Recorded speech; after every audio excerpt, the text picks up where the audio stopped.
রাজীব গান্ধীর আজ প্রয়াণ দিবস। আপনারা জানেন যে আজ থেকে 34 বছর আগে তামিলনাড়ুর শ্রীপেরাম্বুদুর বলে একটা এলাকায় যখন লোকসভা ভোট চলছিল, সেই লোকসভা ভোটের প্রচারে গেছিলেন রাজীব গান্ধী। নিজের বাড়িতে তার সহধর্মিনী, তার সন্তানদের সঙ্গে নৈশ আহার গ্রহণ করার পর তিনি নিজে বিমান চালিয়ে, তিনি যেহেতু পাইলট ছিলেন তাই তিনি নিজে বিমান চালিয়ে তামিলনাড়ুতে পৌঁছেছিলেন লোকসভা নির্বাচনে কংগ্রেস পার্টির সমর্থন। সেদিন তার পরিবারের লোকেরা জানতো যে প্রচার ছেড়ে ফিরে আসবেন, তাই তার জন্য অপেক্ষা সকলের ছিল। কিন্তু সেদিন সেই ভয়ঙ্কর রাত্রে 10:10 একজন মহিলা, যে প্রকৃত অর্থে একজন সন্ত্রাসবাদী দলের একজন কর্মী ছিলেন, তিনি গুটি গুটি পায়ে রাজীব গান্ধীর দিকে এগিয়ে এলেন তাকে মালা পরানোর জন্য। মালা পরানোর পর রাজীব গান্ধীর পায়ে তিনি নমস্কার করতে গেলেন। রাজীব গান্ধী খুব সহজ সরল মানুষ ছিলেন, মহিলাদেরকে তিনি অত্যন্ত সম্মান করতেন। তাই সেই মহিলা যখন তাকে মালা পরাতে গেল, তিনি সম্মত হয়ে তাকে মালা করতে অনুমতি দিলেন এবং তারপর যখন প্রণাম করতে গেলেন তখনও তিনি কোনো দ্বিধা করেন। কিন্তু সেই প্রণাম করার মধ্যে লুকিয়ে ছিল মৃত্যু ফাঁদ। তার কোমরে লাগানো ছিল বিস্ফোরক পদার্থ।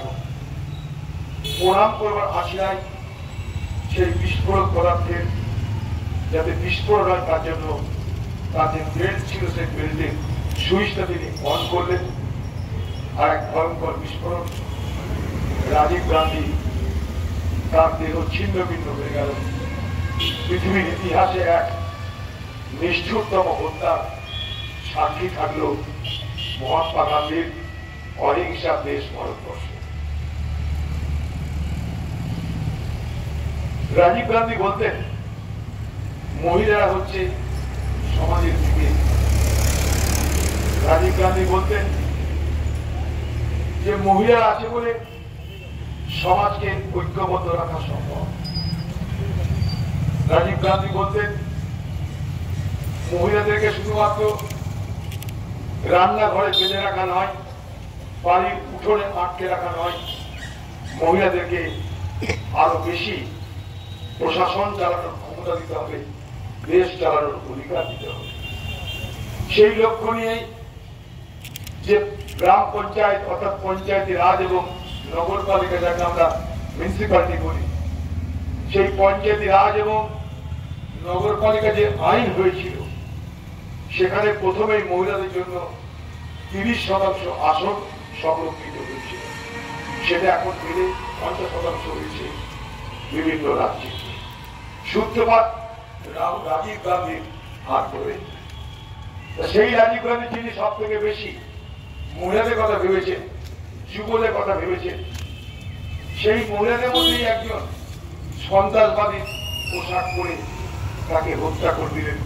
ভারতবর্ষের আত্মা হারিয়ে গেল। সারা ভারতবর্ষ শোকে দুঃখে কাতর হল। সেদিনের সেই সাক্ষী আমরা সবাই আছি। হয়তো এখানে অনেকে আছেন সেদিন এত বড় হননি, ছোট ছিলেন, স্মরণে না থাকতে পারে, অনেকে হয়তো সেদিন জন্ম হয়নি। সেই ভয়ঙ্কর দিনটি কথা আজও আমরা স্মরণ করি না। এই সেই রাজীব গান্ধী যিনি ভারতবর্ষের যুবকদের কথা ভেবে দেশ পরিচালনায়, দেশের নিয়ন্ত্রণে তাদেরকে অধিকার দিতে হবে এই আওয়াজটা তুলেছিলেন।